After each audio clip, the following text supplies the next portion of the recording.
Welcome to another episode of Complete Developer Podcast, the podcast by coders for coders about all aspects of creating your best life as a developer. I'm Will, the accomplished developer and aspiring software architect. And I'm Beej, the journeyman developer, sharing my journey in development. Complete Developer Podcast is supported by listeners like you.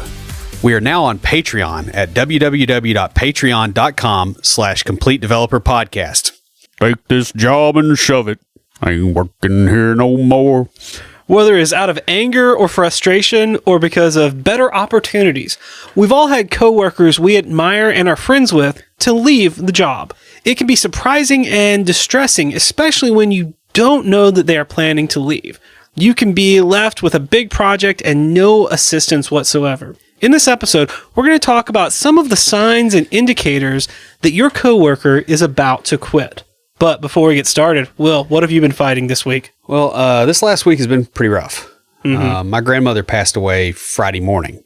Of course, it's Thursday now as we record. So last Thursday night when we were recording was about, 8 hours before she passed. So that's been kind of hard. You know, we've gone through the whole funeral experience and all that. I haven't been doing much other than that and working. Just, my birthday was yesterday and I just kind of I had a beer and I played video games, which is pretty much all I really want to do on my birthday anyway. I don't want to go anywhere. Yeah, normally we would go out like the weekend before or the weekend after your birthday, but weekend before we were down at that. And then next weekend, I'm going to be busy with school and getting ready for dev space. So. I'm actually so far behind. I haven't had my anniversary dinner yet either because something came up that weekend and then something came up. Well, yeah, something came up the weekend before. And then the weekend after was when my grandmother was in the ICU. So it's been one thing after another for a while. Mm-hmm. So how about you? Well, I am not doing as bad as that. I'm actually quite excited because y'all know I have a Mac at work. Mac OS Mojave came out this week and has a dark theme for the operating system. It's glorious. I am so becoming a Mac fanboy, and it's bad. It is really bad. I upgraded while I was at work yesterday and then took my Mac around to everyone to show them the awesome new dark theme. It's amazing. I love it. So I'm in a good mood because of that. And I've had a lot of coffee today. Yeah. I mean, I love it when I get an app that has a dark theme though, when they finally add it. I was beside myself when Noseby added it. Yeah. So I had it on my task tracker. I remember you were excited.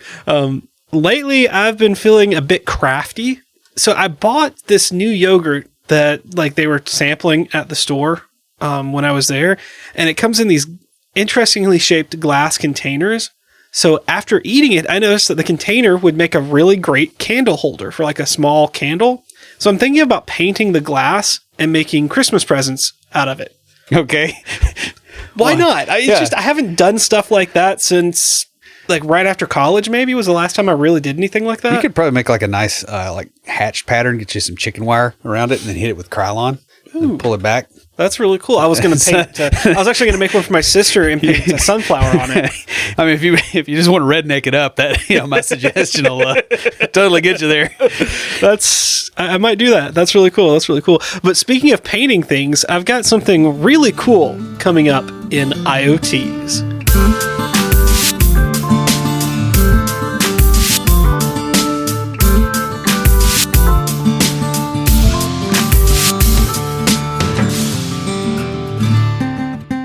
You've heard of spray-on tans, right? I've seen them. Well, how about spray-on antennas? Research is being done at Drexel University on spray-on antennas for use with IoT devices. These new antennas are outperforming traditional metal antennas. Titanium carbonide compounds are dissolved into water to make the paint. It's made through a product called Maxens. An inorganic material only a few atoms thick that gives the conductive metal water-soluble characteristics. The antenna is then sprayed onto an object using an airbrush, and then when the water evaporates, the metal remains. This could make creating IoT devices much easier, and it's really an exciting step forward in the IoT world. And I'll include a link to an article about that in the show notes. Who's talking to us this week? We got a tweet from Brandon. It says, "Hey, at Complete Dev Pod, does the show have a Discord? I joined the Slack, but am more accustomed to Discord. BJ can make a Python bot on there to whatever as well." Brandon, I love the way you're thinking. That's so me. It really is. No, we do not have a Discord. Slack is already a lot of work for us to run and, kind of moderate, but we will look into it. Thanks for the tweet and the suggestion. Send us a DM with your contact information because we've got a Complete Developer water bottle just for you. Guys, if you'd like your very own Complete Developer water bottle, leave us a review in iTunes or comment on the website or any of our social media. We post all of our episodes to Facebook, Twitter, LinkedIn, and Google+. We're also on Instagram and Tumblr. We are no longer on Path because Path no longer exists. And check us out each week on Facebook and Twitter Live when Facebook doesn't break our Nginx, where we talk about what's going on in the tech world and answer listener questions. You can join the conversation anytime, as Brandon did, via Slack by going to slack.completedevelopernetwork.com. Sometimes you just know that a person is on the way out the door. Maybe it's the way they carry themselves differently or changes that they opposed being forced on them by management. You just know that they're ready to leave. Other times the indicators are a bit more subtle and it can take you by surprise. Even when it is more subtle, there are signs and indicators that can alert you to the fact that one of your coworkers is looking for greener pastures. So I had a coworker not that long ago that got promoted. Actually, she beat me out for the promotion and then left about a month or two later. Kind of surprised several of us because we weren't really looking. Like, you think someone that gets promoted and accepts the promotion isn't going to be leaving soon. Yeah.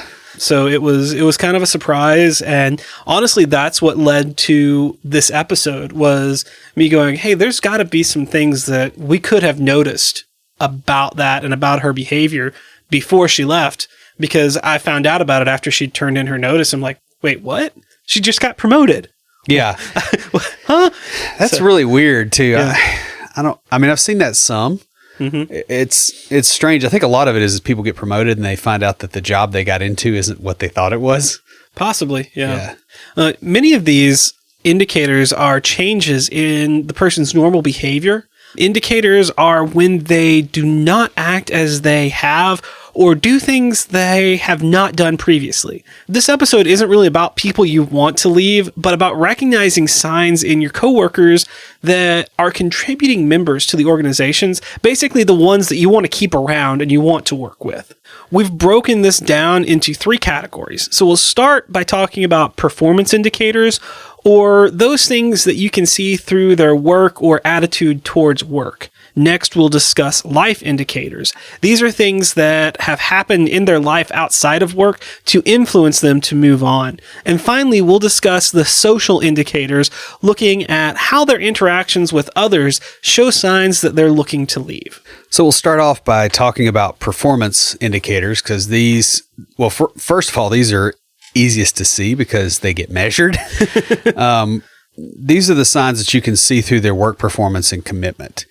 They show that the person may not be as engaged in the business or process as much as they once were. Now, the first one of this is their job history. If you can look at the person's previous job history to see how long they've typically stayed at a company, you'll likely see a pattern of behavior, such as moving jobs every 3 to 5 years.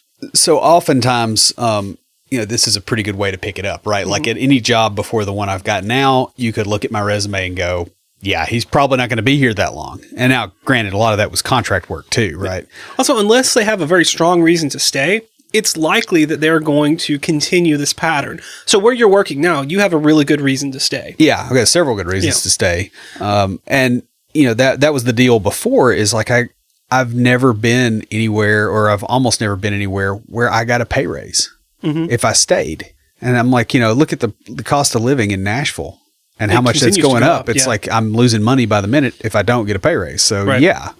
Mm-hmm.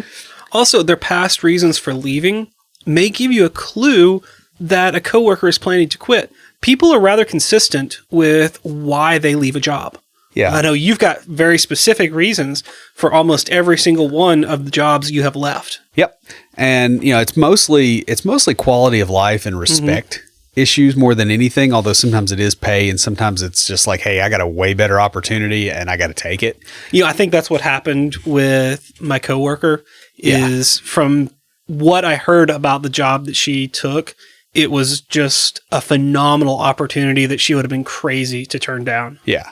And that happens to people, So this can come up in interviews when you're talking to them. A lot of times it will be asked why someone left their current job or why they are leaving their current job.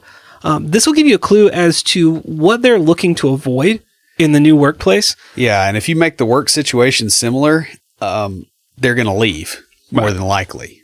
So that's a good way to be ahead of that and go, okay, how do I fix this? If I want to keep them there, that gives you a little hook that you can get a hold of. Yeah. If the person was recently passed over for promotion or raise, they're likely to feel frustrated and undervalued. Another thing that'll do this too, along kind of that same tack, is where they are supposed to get an evaluation and they don't, because that's tied to both of those. Where like the setup is basically they don't feel like they can advance. That's very interesting because I have mostly worked at larger places, in development, and before that, hospitals and things like that, where there was a procedure and the management would get in trouble if they didn't do your evaluation. Yes, yeah. I mean, I've actually left. I didn't even think about that. I've left with that as a cause, and it was actually a mistake. Yeah. And managers did get in trouble for not doing the evals quickly enough because that's what happens. Yeah. But I was looking at it going, look, I've got, my expenses are way up. Like everything's more expensive and I'm sitting here. No, it is very likely that a person will at the very least start looking at job opportunities if they're feeling like they're being undervalued or they've been passed over. Or they're worried that they might be. Yeah. This may just be a reaction and they're not serious about jumping ship. It may be a, seeing what's out there kind of thing. I know when I got passed up for the promotion at work, I considered looking at different departments and ended up not being too serious about it because it really opened my eyes to a couple of things that, I feel like I became a better person from. Yeah. And I found out some things like that I could do to better myself out of it. But yeah, the initial reaction was, oh, I'm not valued. And that is a serious concern. It could be that they are looking to advance within or outside the company. So either way, they want to move forward. And so they're going to, if they do get passed up, they're going to start looking outside. Yeah. Someone is most likely to leave if they're passed up by someone they see as junior to their skills. Yeah, and this happened to me, and that was one nail in the coffin. Was somebody else got promoted over me that, frankly, I could code around this person easily. Mm-hmm. And then that person became management. And then they started being critical, and then they started dumping a lot of stuff on me. And yeah, I was gone. And I hadn't gotten a raise in a long while. Mm-hmm. So that was not the case with me. I would consider the person who got promoted over me to be at the same skill level as me. Yeah. And so it was a case of, there were other considerations involved in that. Now, they may have stagnated in their current position and are looking to move into something with more growth opportunities or into a new technology. Yeah. That's actually the biggest temptation I have is the tech stack. Yeah. Money won't even make me jump right now, but tech stack might, but that's unlikely. In a study done by Glassdoor, it was found that for each 10-month increment that an employee feels that they're stagnating, they are 1% more likely to quit. Wow. That means that the average person is really, really unmotivated. Yeah. Yeah. If I'm stagnant for like 5 months, I'm pretty irate. Mm-hmm. I don't know who these people are, but okay, cool. Now, mind you, this was done across all employment. Yeah. Not okay. just So in tech. yeah, if it was developers, it's like, dude, no, I couldn't find any stats on developers specifically. Yeah. So. Well, they can't keep them in one place long enough. That's what that is. Also, if the technology you are using is stagnating, then your coworkers looking to stay current, they're likely to leave and move on to places that are doing things more current. Yeah, and that's I actually remember having a conversation with management where I work about this. It's like, look, if we want to retain good people, we can't be using old stuff, and we're moving it forward quite a bit now. There's a sweet spot on new versus old technology when it's popular and still maintained. Yeah. Where there's libraries and there's all that stuff too, because a lot of people don't want to be on the bleeding edge because it's a lot of pain. Yeah. But you don't want to be doing, Visual Basic 6 right now. No, there are some older technologies that are still maintained, like Delphi, where you work, that you use. That is a technology that is still maintained, and I wouldn't consider that stagnant. No, I wouldn't either, because heck, they've got, full on generics. They've got all kinds of new stuff coming out all the time. It's a bit weird in the US because there's not many devs. That's the only real issue. Another thing that will happen is, as people get ready to leave, they refuse to take on long-term projects, or they start trying to dodge them. A person getting ready to leave will be less likely to take on those projects. This could prevent them from being able to leave when they plan. They may not want to get started and leave their coworkers and their friends at work hanging on something. Yeah, most people prefer to wrap up their current work before leaving, and they don't want to leave with baggage. Like you don't want to be remembered as the person that left and, caused a critical project to crash. Even if you worked there 5 years before and they were great, that last minute can really That's what they remember you for, and that's what they remember. Like, the dev community it's usually small. Yeah, it's small enough that if people remember you for that could affect you down the line. I see people doing that more in their junior years before they realize. Well, and it's also before they're like super critical in a lot of cases too. That's like when the more senior you get, the more likely you are to be deep in the system. Yeah. And have to be in a lot of headspace versus, hey, you're doing front ends. Front ends are critical, but you can pull one of the senior people in to do some of that stuff versus working on the message queuing architecture. A person on their way out may start delegating tasks, especially more long-term ones, to others. This is different if it's authorized by management. It's like they may be getting assigned a new project or more work in a different area, or they could be getting ready for a promotion or lateral transfer. So if management is behind it and telling them, hey, start delegating your tasks off, I've actually had this happen where it was, hey, start letting other people do that so you can focus on this. Yeah, or they tell you, hey, you need to split some of these off so that other people are cross-trained. Yeah. That's happened to me quite a bit. Now, the other thing, too, is they can be lessening their workload, for a reason. Could be because they want to have more free time for interviewing. It could be because they've already accepted a job and they're preparing to leave. So they're getting other people trained up so that they don't leave everyone hanging. Yeah, and they may not even have another gig lined up. It could be, hey, I know I'm going to go in 6 months, so let's start moving that direction. Right. I've also seen people lessen their workload because they have medical stuff or family stuff coming up and they haven't told anybody yet, and they're trying to get some of the pressure off before they talk to management. Yeah, that makes sense. And we'll talk about that situation in just a little bit when we get kind of into the life things. So the next indicator is that they will be contributing less at work.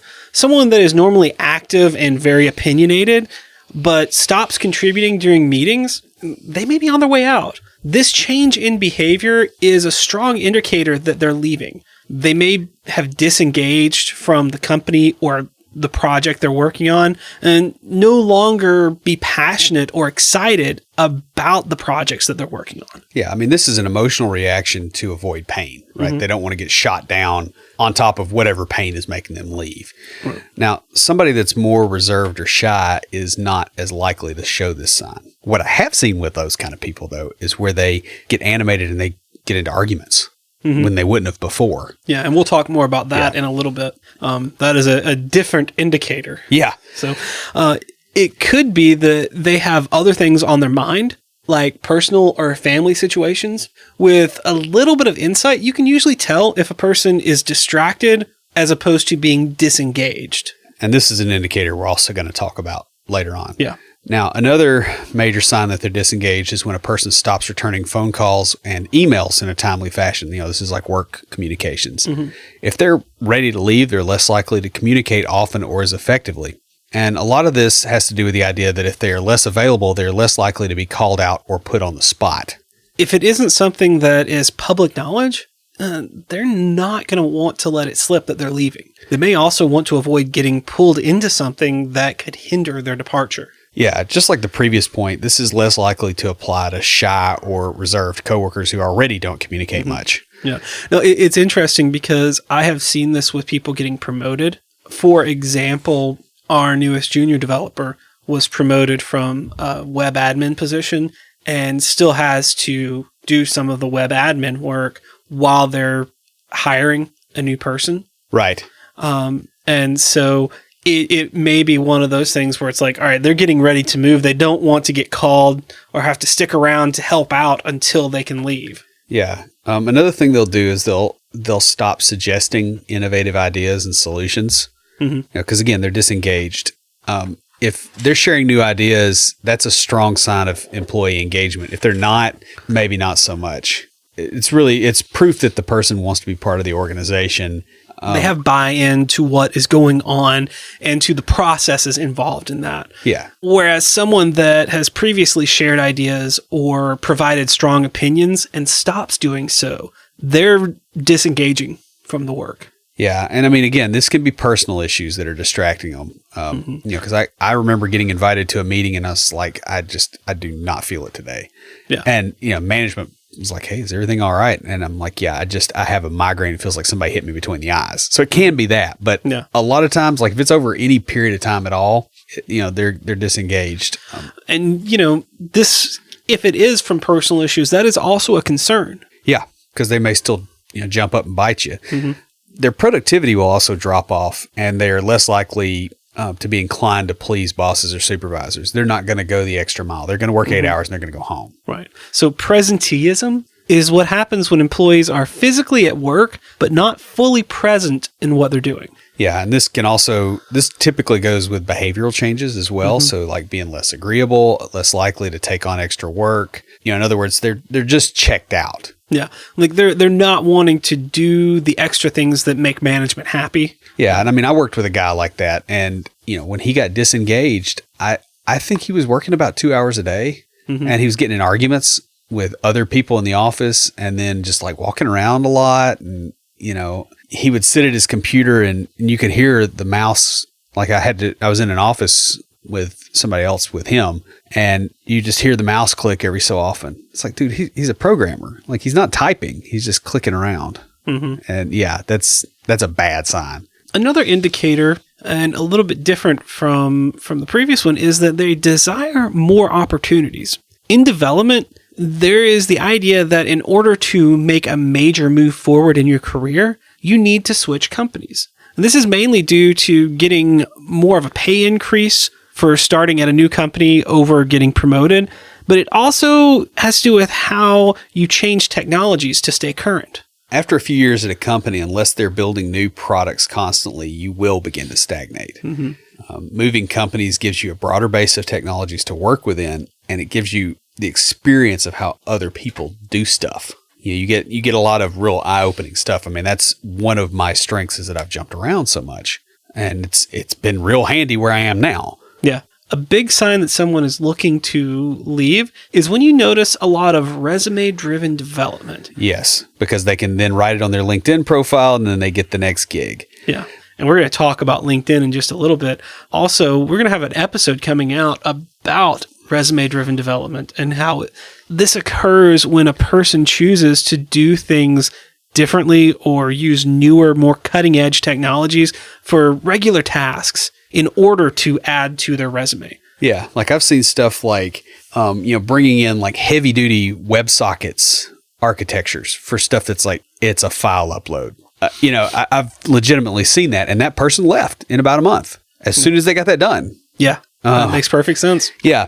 It's an anti-pattern. And what it really is they are looking for what is best for them personally, not what's best for the software. Like when you have that switch, then that person's not going to be there long. This indicates not only that they're not engaged in the business, but also they're looking to boost themselves as much as possible before leaving. Yeah. It's a very kind of selfish thing. Yeah, it is extremely selfish. Another thing is when they suddenly start pushing to attend conferences and workshops, although I'm a little mixed on that one, but not everybody enjoys attending conferences and workshops. And sometimes people do realize that, oh, I need to be doing this, just like they get a wake up call and that's it. That's not what we're talking about. If they've never expressed a desire to attend a workshop or anything like that, but suddenly they're asking to go, they may be looking to grow their skills. And that's completely fine. Yeah, right? They may also be looking to grow their network within a certain technology. And you may also see this if they suddenly start showing up to local user groups. Yeah. And that's why I'm kind of careful about saying where I've gone on stuff because people interpret that. Yeah. On the other side of this, a person that previously attended a lot of meetings and conferences, but no longer does so or just isn't interested, this indicates that they may no longer be interested in improving certain skill sets. Yeah.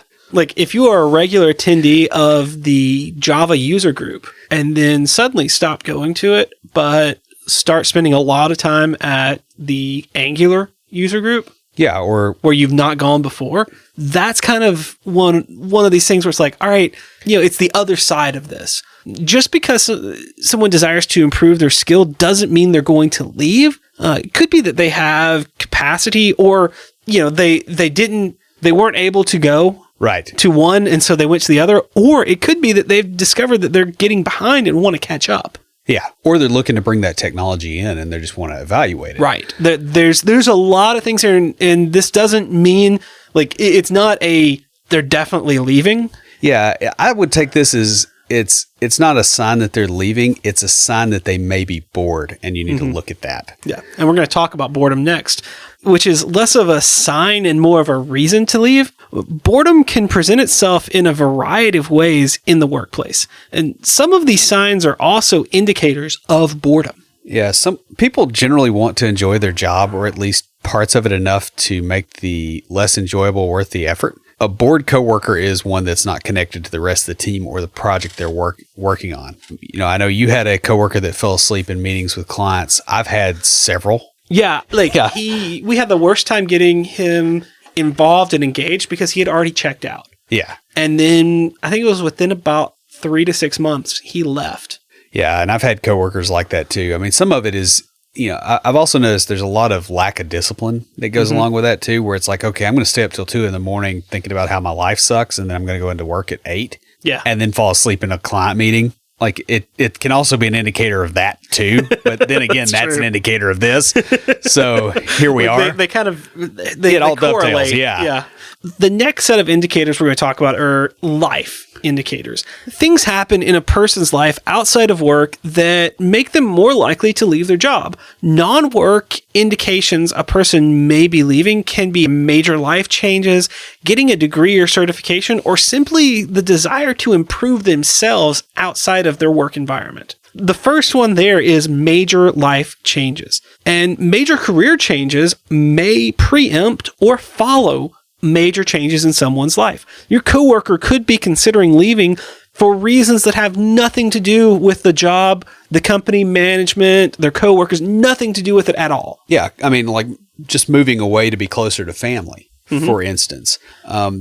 Their spouse may have a huge career opportunity and it's like, hey, we've got to go get this and I can get another dev job. This happened to a friend of ours that moved away because his wife had a really great opportunity out of state. Yeah. And it was like, hey, I can get a job anywhere. So she's got this great opportunity to do what she's always wanted to do. And now I've also seen it where there's been a tragedy. So, somebody in the family dies. They go through a divorce. Relative gets sick. Yeah. They go through really rough, just personal, trauma of whatever sort. And they may just want to move away from a place that reminds them of it. Or they feel like their personal life is just stagnant. Yeah. The thing is, this may be one of the easier things to notice and pick up on because they're probably going to talk about their personal life a little bit. Yeah, they won't talk about what friends. They're thinking about with their career. But. Yeah, they may not talk about leaving their job, but they may talk about what's going on in their life when you're sitting at lunch or talking around the water cooler, things like that. It's also an area where you can gather intelligence through casual conversation, and they're not going to be as guarded about that information. And you can actually help them. That's the other fun side of that. Be especially aware of the typical major life events that people go through. Based on a person's age and maturity level, you can determine the likelihood of them going through a major life event. You know, singles in their mid-20s are more likely to be getting married than someone in their early 40s. This doesn't mean that it won't happen to the latter, but that's less likely. Well, and it's also a lot less churn when they do it too, because they're more established. Both parties are. Mm-hmm. They may need more stability or want to move with their new spouse. So someone in their early to mid 20s, when they get married, they may need more stability or want to move with their new spouse. Now, on that same note, someone that's recently married may be looking to have children. Yeah. This means they will be less likely to stay at the 80-hour-a-week startup. They're also going to look for something that's more stable. So they've got, more normalized hours. They've got a predictable schedule. They have insurance. They're not worried about the company disappearing. Right. They want less risk. Along those same lines, someone in their 30s and 40s may not want the lifestyle of a startup employee. Yeah, I don't. Yeah. On the other hand, a recent divorcee or widow may want to move away from things that remind them of the person, like we said earlier, and they may want to be doing more where they're doing so much that they're not thinking about it. This was the case with me. It's part of the reason that I left New Orleans. Also part of the reason that I got into development while working a full-time job and moved so quickly through it is because I wanted something to put my focus on while I was dealing with those emotions. Absolutely. I mean, life changes affect more than just a person's day job. If you're working on a side hustle with someone, sometimes these things will affect that as well. That has been a major sticking point for me on several. That's why I put that point in there. Yeah. And it's one of the reasons I would be very, very cautious about taking on a partner. Life changes can also affect friendships and a person's ability to socialize and go out. I know when you had your daughter, before that, we were going out, all the time, hanging out and doing stuff. We were doing combative martial arts practice in the yard. Yeah. A couple times a week. I mean, we were fit and all this stuff. And yeah, I mean, it just makes it where you just can't do that stuff for a while. Mm-hmm.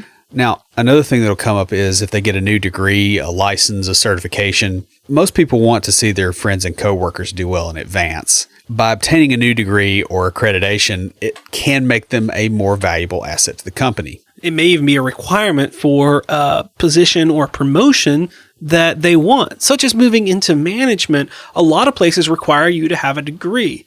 And I know several people who have gotten into development without a degree and then gone back to school to get a bachelor's so that they could go into management. Yeah.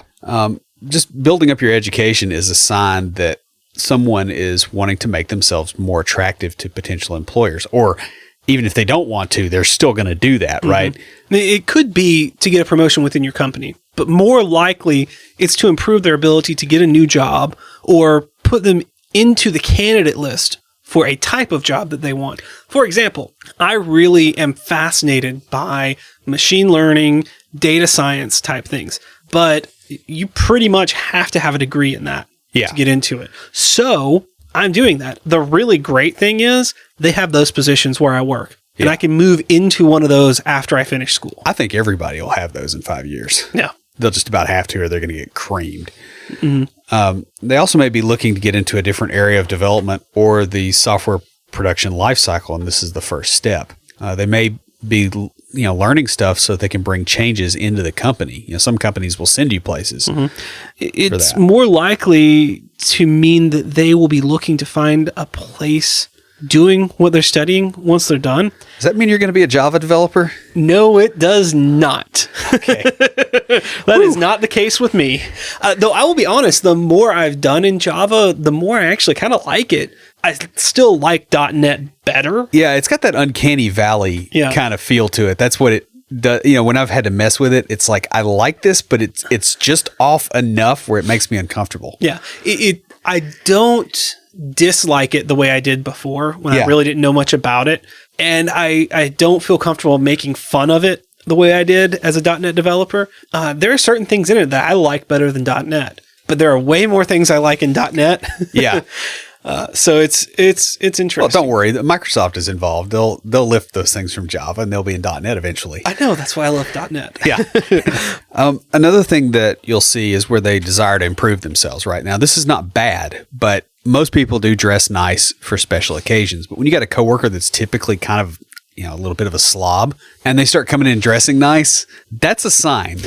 Now, they're very likely dressing up for an interview. So if they come in one day in jeans and the next in the suit and then back to jeans, you know what's going on there. Now, they might have also had a lunch date. So yeah, if they're a real slacker when it comes to laundry, it could just be that these are the only clothes they have that are clean. We don't know anybody like that. I honestly, I try to dress decent for work, but one day I had not done laundry in about 2 weeks, and so the only clean, nice shirt I had was a long sleeve button down shirt, and so I wore that with slacks into the office. Everybody was asking me if I was interviewing for something. I'm like, no, I just didn't have a clean polo. Yeah, I just screwed up. It's all.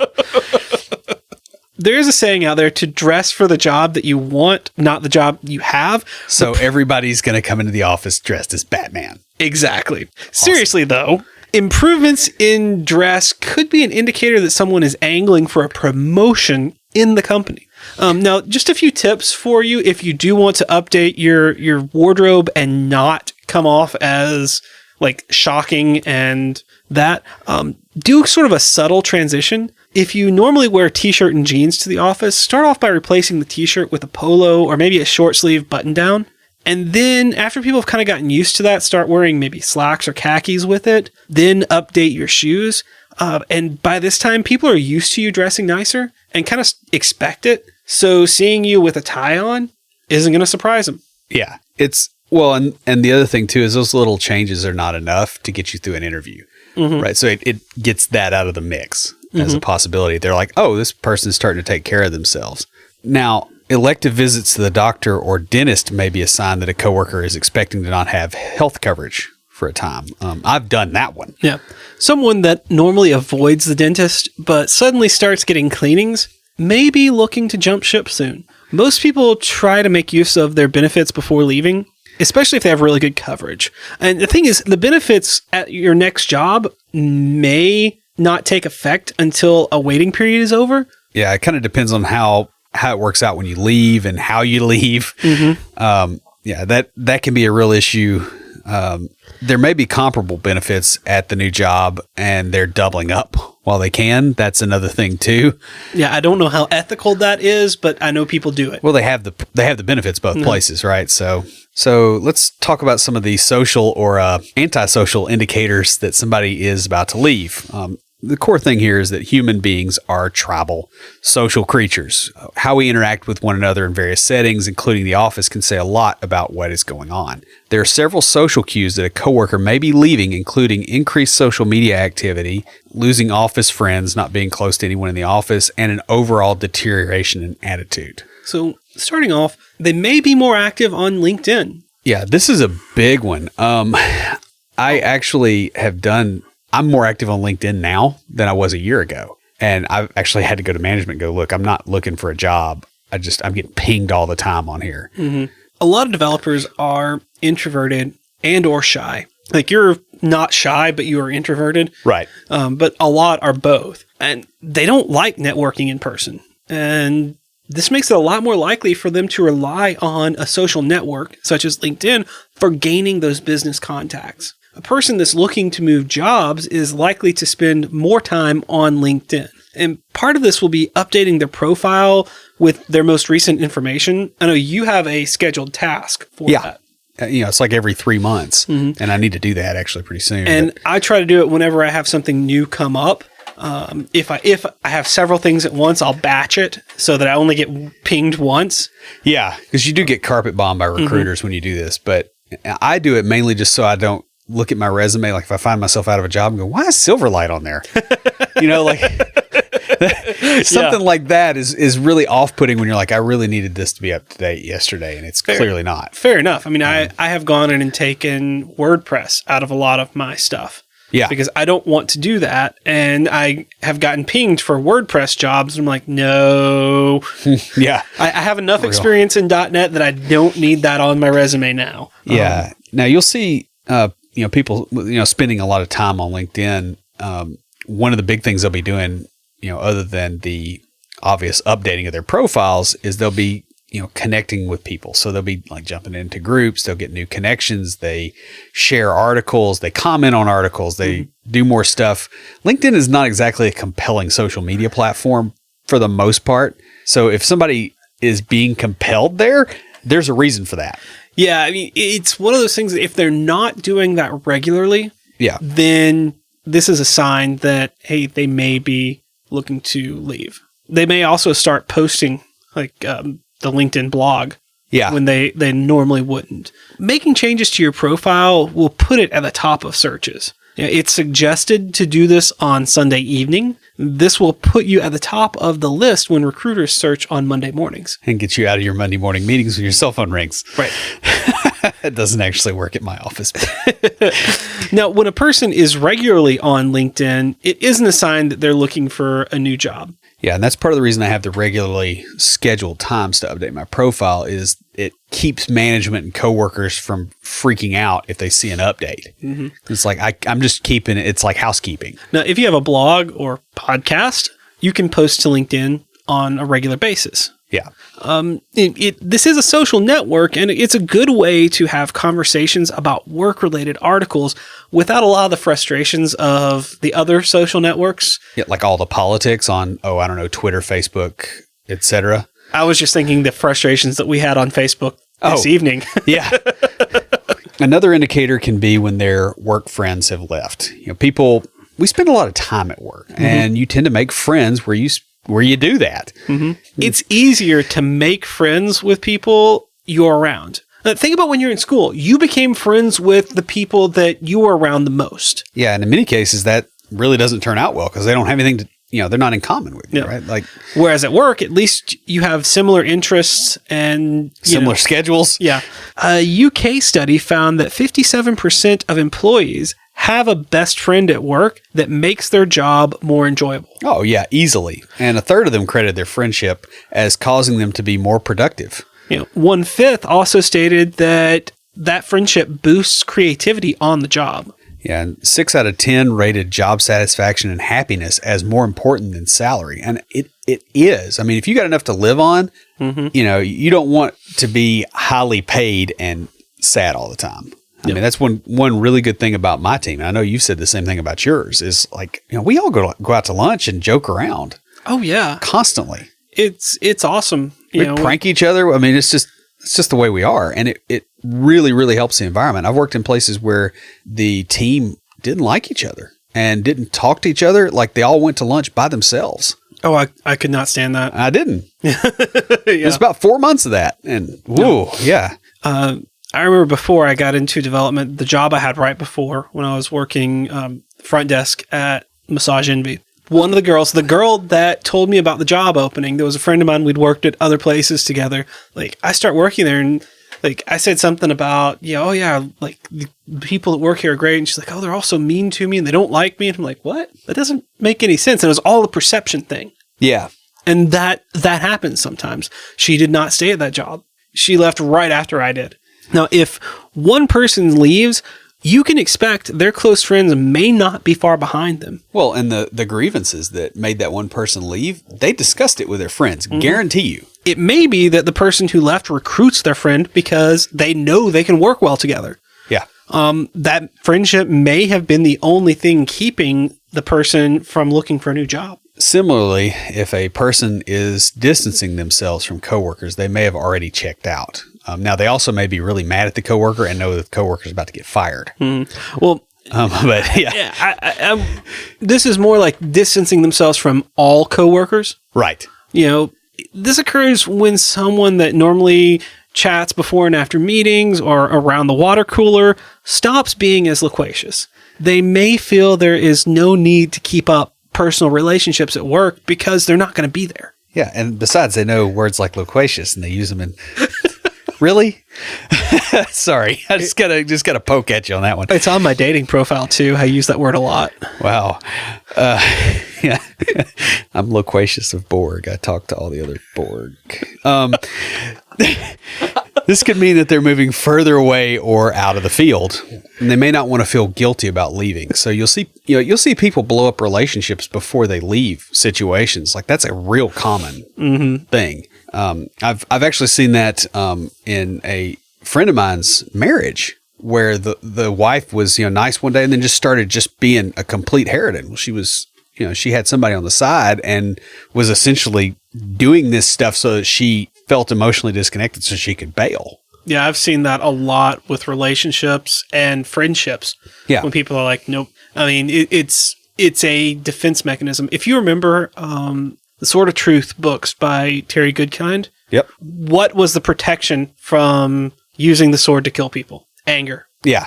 The anger protected you from the magic of the sword. Yeah. I know we're kind of getting into like geeky territory, but geeky fantasy here, but it was for a reason. Like Goodkind stuff was very like there's a lot of psychological stuff there, but I mean you see this kind of thing all the time where people they're kind of retconning anger into the relationship.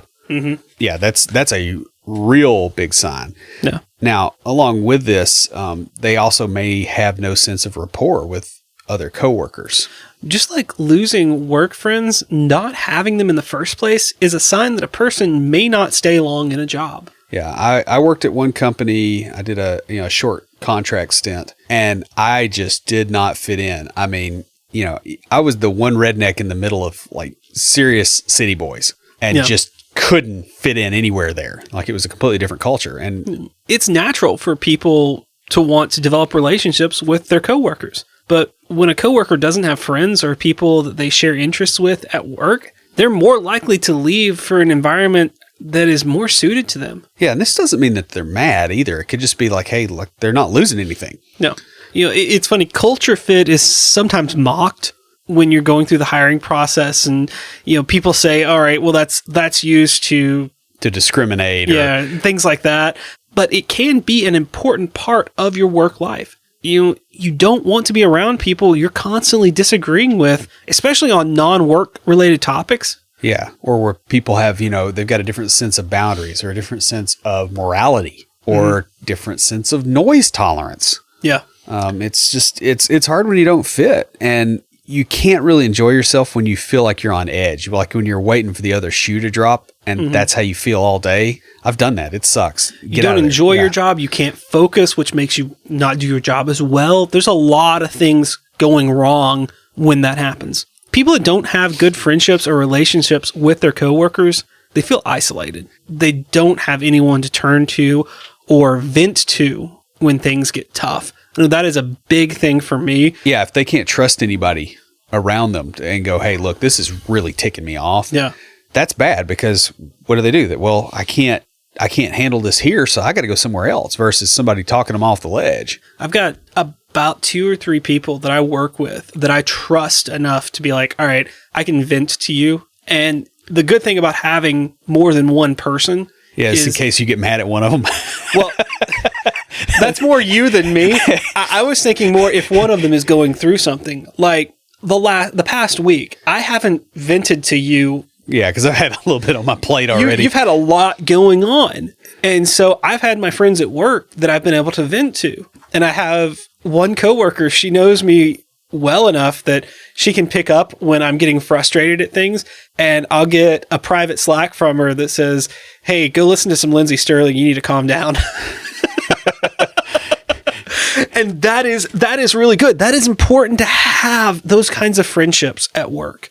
The worst thing is when your coworkers argue and undermine each other in the office. Oh yeah, like the gossip rings, or just like the nasty corporate politics. I mean, I'm hesitant to tell somebody not to play politics, because that doesn't, like, you get played by politics if you don't play it. Right. But you can do things in a way where everybody wins, and you're still playing politics. You're just not being aggressive. So when you're in that environment though, where you're waiting to get stabbed in the back, that's very, very unpleasant. There's playing politics and there's playing Watergate. Yeah. exactly. And, one is this is what you have to do to survive. And the other is just being a bad person, I guess is the way to go with it. Yeah. So finally, we're going to talk about deteriorating attitude. A coworker's attitude towards the job will be one of the most obvious signs that they're considering leaving. And that's kind of why we listed this last, is because this is one of the big things that you'll see. A model employee may start to show signs of fatigue, irritation, and frustration as their attitude towards their work declines. Yeah, at this point, they may not have decided to leave, but they're still upset. And it's when they no longer care that they decide to move on. Mm-hmm. Before they reach that point, though, when still vocal, they may not be at that breaking point. And like we stated earlier, this episode is about catching that and, recognizing these signs in people that you want to stay. So this is where you can step in and work with them and be like, all right, I don't want you to go because, you're the glue holding us all together or something like that. Yeah, or just figure out how to take the pressure off because you don't want to see another human being suffer. Right. Now, this will present itself in several ways depending on the personality of the coworker. Usually comes about because the person doesn't feel valued by management or their fellow employees or listened to or whatever. They may feel like they're being taken for granted. Hard work may not be recognized. Yeah. I had a job once where I got told I wasn't a team player, and I looked at the bug tracking system, and on a team of 5, I closed 86% of the tickets in 1 month. Feedback may be ignored by management. That's one of the worst things ever. Or something that's not as devastating, but just downright annoying is advice to more junior developers not being taken. Yeah. And sometimes it's like, you've experienced this with me where it's like, all right, you go do the stupid thing and then I'll laugh at you. Other times it's like, well, it depends on whether the senior dev, it's who's in the soup. Yeah. When that happens, is the junior dev paying the price of it, or am I working on a weekend to catch up? Yeah, that's a very good point. Many times, simple recognition for extra effort or solving a really difficult problem is all they really need. It can be very discouraging to put a lot of extra effort. And we're not talking, normal work. We're saying, working a couple of weekends to get something. Or it just happened to be a real painful project. Yeah. And not even getting thanked for, that extra sacrifice. Yeah. I do think you and I differ on this a little bit, because you get there is a low level of external validation that I'm okay with. And past that point, I start feeling weird. Whereas I think you take it a little bit more. I'm like, why am I getting praised all the time? What am I being buttered up for? Yeah. Well, it's a matter of just saying, hey, thanks for working this weekend, or thanks for jumping on that. Well, and I've got a junior dev, or not junior. I guess he's mid. He's junior to mid. Yeah. Who needs a lot more attaboys than the rest of the team, and it's just something you got to bear in mind. Because once he gets them, he just crushes stuff. But if he doesn't, it deteriorates faster. Whereas the rest of the team's like, why are you in here? If you go in there praising them, so you want something, it's not time for lunch. What are you doing? Yeah, whereas with me, it's more when I've put a lot of effort into something. It's not so much the praise as the recognition. Yeah. And I don't mind recognizing other people that put a lot of work into something. The best way to get to recognize it for me is to give me pictures of dead presidents on green paper. Yeah. Real easy. I'm a mercenary. The thing is, on its own, lack of recognition may not be a top reason for someone to leave, but it may be the deciding factor. Yeah. A lot of times what happens is somebody's already kind of on edge, and then they didn't get recognized for something, and that's what puts them over. Yeah. The most obvious sign of a deteriorating attitude, though, is when the coworker starts complaining a lot. It's most pronounced when someone that doesn't normally complain starts complaining. Usually it will start small with very specific complaints about specific projects or products.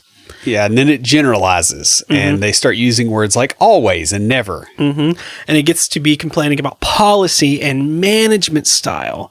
And this is when you need to start worrying about the person looking to go somewhere else. On the other side of this, when a person stops complaining and they normally complain, they've already made the decision to leave, most likely. Now, in some people's cases, it may be that they recognized, hey, I complain too much. Yeah.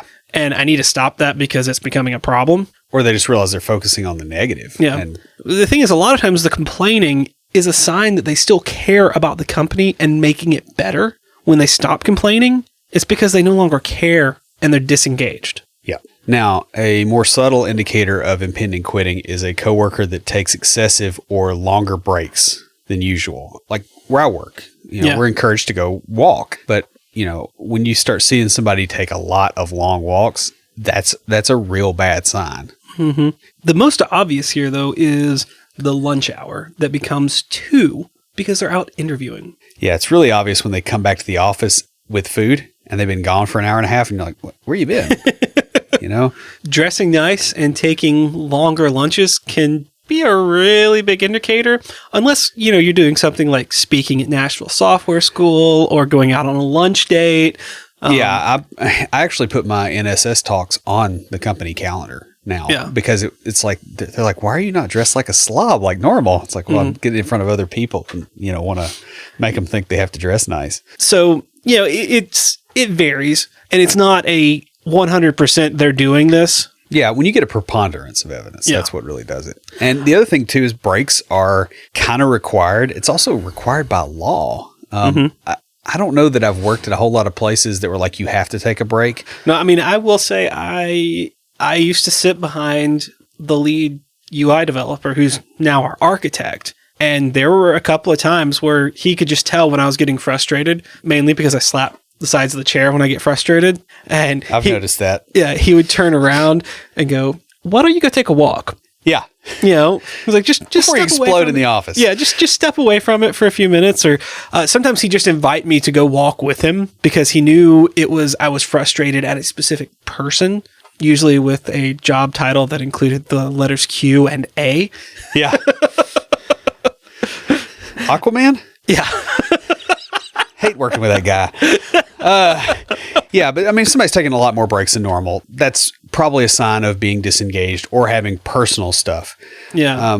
But it can be the beginnings of burnout too. And this is how a lot of people try to get ahead of it. Mm-hmm. Yeah. And if you can catch that, you may be able to help them out, taking some of the load off of them and maybe talking to management and saying, hey, I think this person's getting a little burnt out. Maybe we should help them out a little bit. So guys, the indicators discussed here are just that, indicators. They're not guarantees that a person is leaving. The more indicators that you notice, though, the more likely they are to have one foot out the door. Use these to prepare yourself so that you're not caught by surprise when a friend or coworker announces that they're leaving. If it is someone that you want to stay and you catch it early enough, you may be able to intervene and help resolve the problems that are causing them to want to leave. But that is a topic for another time. That pretty much wraps us up before we close everything out. Will, what do you have for us this week for Tricks of the Trade? Well, it's not a trick of the trade. I obviously had a pretty rough week. My grandmother that passed was the grandparent I was closest to. I stayed at her apartment all the time as a kid. We remained good friends. I talked to her every Thursday and on my birthdays and all that kind of stuff. I was always the one that went and picked her up to take her to Thanksgiving and Christmas at my parents' house. So I didn't get emotionally upset at the funeral. Like I didn't break down. And for a while there, I thought, man, that's really weird. Like, am I just like a cold-hearted dude? And I've realized over the past week as I've been thinking about it, we had a good relationship. And looking back on it, I don't have any regrets. We got to spend a lot of time together and like I said, we were good friends. I think that's the biggest thing I've taken from the past week is try to build things in such a way that you don't have regrets when they end. And this is, this kind of fits in really with the whole coworker quitting thing too, right? Because a lot of times people are real upset when somebody's leaving because they do have regrets. But it's broader than that. It's all of life. So just, bear that in mind. Don't do things that you regret or don't do things in a relationship that you regret. And then you'll be more at peace when it's ending. That's all I got. Stand by for Titanfall. If you have a question or comment, please email us at neckbeards@CompleteDeveloperPodcast.com. Our theme music is an excerpt from Stand By for Titanfall by Pure Bells, available on SoundCloud and licensed through Creative Commons. The intro music for IoTs is Hillbilly Hip Hop by Jason Belcher. For references, show notes, and to sign up for weekly emails with extra tips and insights, be sure to check out the website at CompleteDeveloperPodcast.com. You can also follow us on Twitter at CompleteDevPod and like our page on Facebook to keep up with news about the show. Catch us each week as we broadcast live, talking about what's going on in the tech world and answering listener questions. Learn more about all of our shows and groups by going to CompleteDeveloperNetwork.com, where you'll find links to Junior Developer Toolbox, Developer Launchpad, and our other communities. Thanks for listening. See you next time.